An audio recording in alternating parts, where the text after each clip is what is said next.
بسم اللہ الرحمن الرحیم۔ ہائی ویورز، السلام علیکم۔ میرا نام عبدالباسط ہے اور آپ رائس ٹی وی دیکھ رہے ہیں۔ تو خواتین و حضرات، شیخ رشید احمد کو عمران خان نے پاکستان کی سب سے امپورٹنٹ منسٹری وزارت داخلہ کا قلمدان سونپ دیا ہے۔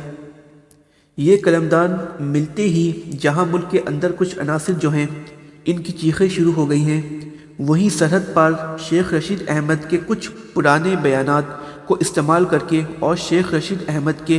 دبنگ انداز کو بہانہ بنا کر بھارتی میڈیا جو ہے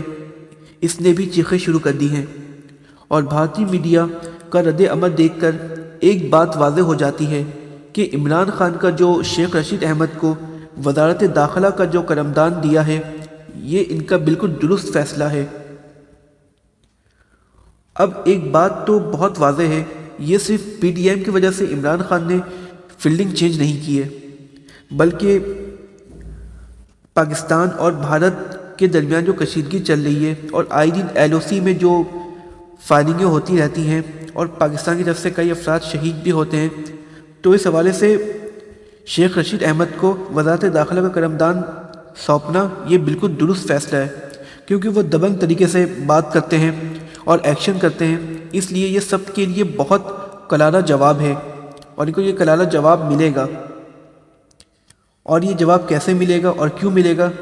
یہ سب ہم آج آپ کو اس ویڈیو میں بتائیں گے، لیکن اس سے پہلے اگر آپ نے ہمارے چینل کو سبسکرائب نہیں کیا ہے تو آپ پلیز ہمارے چینل کو لائک اینڈ سبسکرائب کریں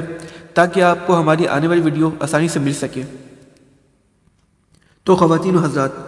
وزارت داخلہ پاکستان کی اگر یہ کہا جائے کہ سب سے امپورٹنٹ منسٹری ہے تو یہ غلط نہیں ہوگا۔ منسٹری آف انٹیریئر اور منسٹری آف ایکسٹیریئر یعنی کہ فارن منسٹر اور جو پاکستان کے اندرونی معاملات کا وزیر ہے، یہ وزیر اعظم کے بعد سب سے اہم وزراء ہوتے ہیں۔ اور اگر پاکستان کے اندر انفلوئنس کی بات کی جائے کہ پاکستان کے اندر سب سے اثر جس کا ہوتا ہے وہ وزیر داخلہ کا ہوتا ہے۔ جب عمران خان کی حکومت آئی 2018 میں اور جب سب نے حلف اٹھایا تو شیخ رشید احمد اس وقت بھی وزیر داخلہ بننا چاہتے تھے، اور پرویز خٹک بھی وزیر داخلہ بننا چاہتے تھے، اور بہت اہم پارٹی کے رہنما بھی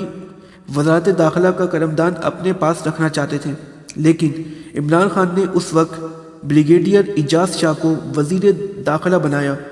بریگیڈیئر اعجاز شاہ تو بہت اچھا کام کر رہے ہیں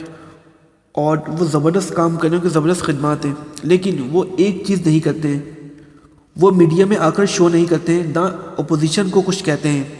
لیکن اس وقت یہ وار جو بات کی جاتی ہے، بیانیوں کی بھی جنگ ہوتی ہے اور بیانیہ بڑا میٹر کرتا ہے، اور ایک دبنگ شخص جسے میڈیا میں کوریج ملتی ہے، میڈیا کے اندر آ کر ہر چیز کا دفاع کر سکے، وہ بڑا ضروری ہوتا ہے۔ اور پی ٹی ایم کی وجہ سے یہ بہت ضروری تھا کہ کسی ایسے شخص کو وزارت داخلہ بنایا جائے جو دبنگ طریقے سے بات چیت کر سکے میڈیا میں آ کر۔ تو ایسے ہی عمران خان نے کیا کہ شیخ رشید احمد صاحب کو وزارت داخلہ کا قلمدان سونپ دیا تاکہ وہ معاملات کو اچھے سے ہینڈل کر سکیں، میڈیا میں بھی اچھے سے ہینڈل کر سکیں۔ تو ویورز، اب دیکھتے ہیں کہ شیخ رشید احمد صاحب اس جو ابھی ایسی پوزیشن چل رہی ہے کہ پی ٹی ایم ریگولر جلسے کر رہی ہے اور کرونا ایس او پیز میں عمل نہیں ہو رہا ہے اس جلسے کی وجہ سے، تو اس میں شیخ رشید احمد اپنا کیا رول پلے کرتے ہیں اور کیا ہونے جا رہا ہے اب۔ تو ویورز، اگر آپ کو ہماری ویڈیو اچھی لگی ہو تو آپ پلیز اسے لائک اینڈ سبسکرائب کریں۔ Thank you.